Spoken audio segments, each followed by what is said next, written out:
What up, Sketch fan? Back with part two of a TMNT fan casting. Let's get it.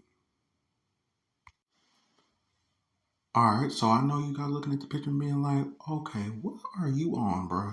Okay, for anybody that is going to say anything, yes, I am aware April is Caucasian in the TMNT franchise, and I also know Teak Sumter is African American. However, there is a specific reason I did this because this would be the first live action version that is portrayed as African American, and she has a history of playing alongside CGI characters, as we saw in the Sonic films, as she played Maddie Wachowski.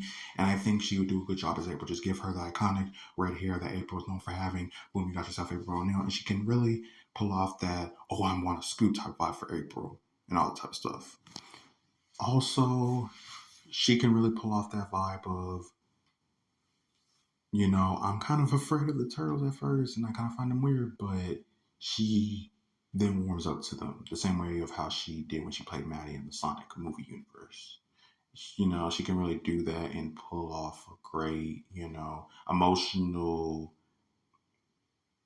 pillar for the Turtles. So yeah, Tika Hunter as April. Also, this would not be April's first time being portrayed as African American, as in one of the original Mirage comics, she was portrayed as such. And as much as I don't like Rise of the TMNT, she was black in that. So this was not the first time. Just a little side note to add. Next up, we have Sebastian Stan as Casey. I know some people are going to say, you're choosing Bucky, the guy who played Bucky in the MCU as Casey Jones. Let me explain. Y'all know Bucky has those berserker crash out moments in the MCU, when he was still doing her soldier and stuff. But he can also be a good, kind hearted guy when it all came down to it.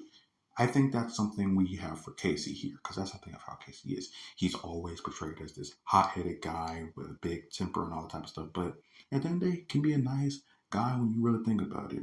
Will always be there for the Turtles and have their backs. And also, I think he'll go well with John Bernthal's Wrath. So yeah. Next up, we have Bebop and Rocksteady, and for them, I chose Vin Diesel and Anthony Mackie. I'll cover this one.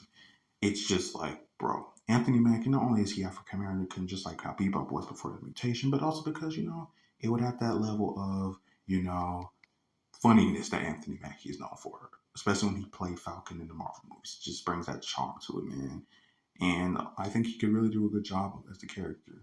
Same for Vin Diesel. I think he really could nail the deep gravelly voice of Rocksteady, but also know how to be funny at times. Like I said, they would be funny, but they would be a little bit of goofy, bumbling idiots like their '80s counterparts, but be very, very dangerous foes to go up against, like the IDW in the 2012 show presented them as such.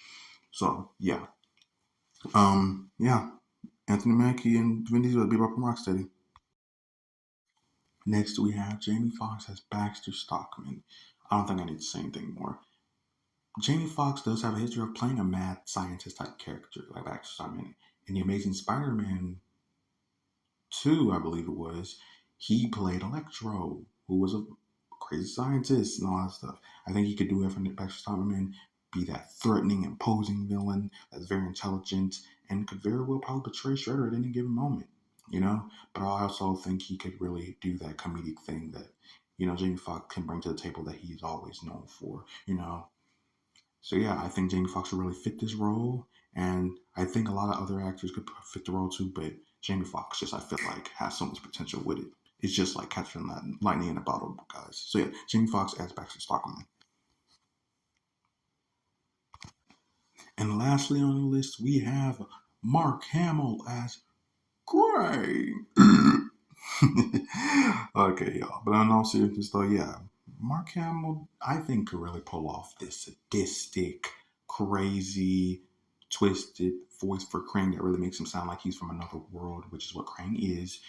I'm not saying he would be able to copy and mimic Pat Fraley, the original voice for Krang in the original '80s show, but I do know he would be able to pull off a great evil performance. So much so, I think he kind of would have those moments of you kind of can't help but be kind of scared of the guy. Plus, I think we all can go back to how he played Joker all the time. And could you imagine him just doing an iconic laugh for the Krang that's just unique for him? Just like how he made an iconic laugh for the Joker. Like, bro, it would just be so unique, bro, just to hear how that would sound. Like, bro, I could just imagine it. And I think Krang is one of those villains like you really gotta say if you're doing a last movie. So yeah, Mark Hamill as Krang. So yeah, y'all. This is the end of the video. I hope you guys enjoyed. Let me know if you guys would like to see a something similar to this.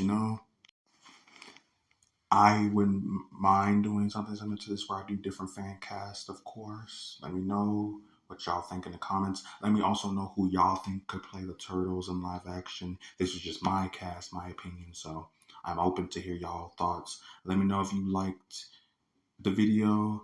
Make sure to share, comment, like, and subscribe. And I'll see you guys in the next one. Salute, my sketch fam. Peace out.